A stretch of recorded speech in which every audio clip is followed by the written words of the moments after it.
మనమందరం చిన్నప్పటి నుంచి వింటున్న మాట ఒకటే. భారతదేశం ప్రపంచ గురువు. కాని ఒక ప్రశ్న. నిజంగా భారతదేశం ప్రపంచానికి గురువుగా ఉండేదా? లేదా ఇది మనకు చెప్పిన ఒక భావోద్వేగ కథ మాత్రమేనా? ఈ వీడియో చివర్లో మీరు ఒక విషయం ఖచ్చితంగా అర్థం చేసుకుంటారు. భారతదేశం ఎందుకు ప్రపంచంలోనే అత్యంత శక్తివంతమైన జ్ఞానభూమి అయింది, మరియు ఎలా అది క్రమంగా మాయమైంది. ప్రపంచ గురువు అంటే యుద్ధంలో గెలిచిన దేశం కాదు, అధిక డబ్బు ఉన్న దేశం కాదు. ప్రపంచ గురువు అంటే ప్రపంచానికి విద్య, విజ్ఞానం, ఆలోచన, జీవన విధానం నేర్పిన దేశం.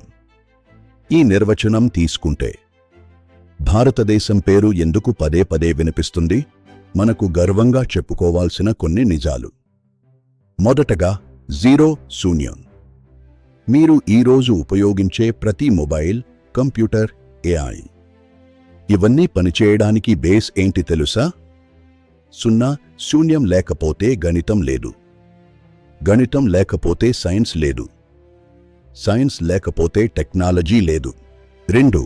ఆయుర్వేద, వైద్య శాస్త్రం. ఇప్పుడు ప్రపంచం ఆల్టర్నేటివ్ మెడిసిన్ అని పిలిచేది. మన దగ్గర ఆయుర్వేదంగా వేల సంవత్సరాల నుంచే ఉంది. 3.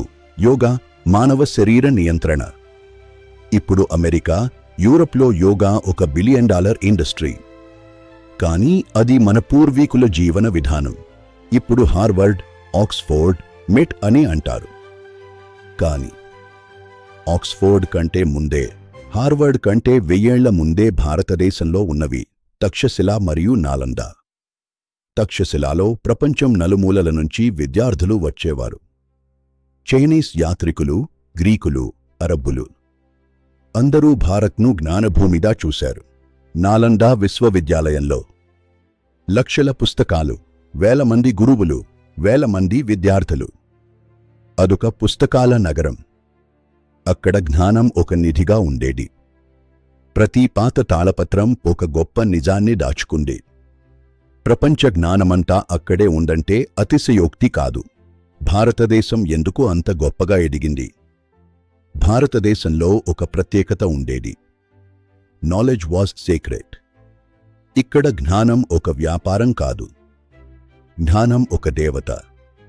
గురుకుల వ్యవస్థలో విద్య అంటే కేవలం చదువు కాదు, జీవితం ఎలా జీవించాలో నేర్పడం, మనసును నియంత్రించడం, క్రమశిక్షణ, ధర్మం. ఇదే భారతదేశాన్ని ప్రపంచానికి ప్రత్యేకంగా చేసింది. ఇప్పుడు అసలు ట్విస్ట్. భారతదేశాన్ని నాశనం చేసింది యుద్ధం కాదు, భారతదేశాన్ని నాశనం చేసింది నాలెడ్జ్ డిస్ట్రక్షన్. నాలంద లైబ్రరీ కాల్చివేసినప్పుడు అది ఒక బిల్డింగ్ కాదు, అది ఒక యుగం ముగింపు. అది జ్ఞాన యుద్ధం. మన దగ్గర ఉన్న 1000 ఏళ్ల పుస్తకాలు, శాస్త్రాలు, ఆలోచనలు అవి కాలిపోతే భారతదేశం కేవలం దేశంగా మిగిలింది. ప్రపంచ గురువు పాత్ర క్రమంగా మాయమైంది. కానీ ఒక విషయం గుర్తుంచుకోండి, భారతదేశం గొప్పది కాబట్టి కాదు, భారతదేశం గొప్పగా తయారైంది ఎందుకంటే మన పూర్వీకులు జ్ఞానాన్ని దేవతగా పూజించారు.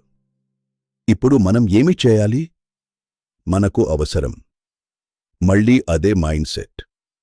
విద్యను గౌరవించడం, శాస్త్రాన్ని గౌరవించడం, విచారాన్ని గౌరవించడం. అప్పుడే భారతదేశం మళ్ళీ ప్రపంచ గురువు అవుతుంది. మీకు ఈ వీడియో నచ్చితే లైక్ చేయండి మరియు మీ అభిప్రాయం కామెంట్ చేయండి. భారతదేశం మళ్ళీ ప్రపంచ గురువు అవుతుందా? మర్చిపోకుండా మా ఛానల్ని సబ్స్క్రైబ్ చేసుకోండి.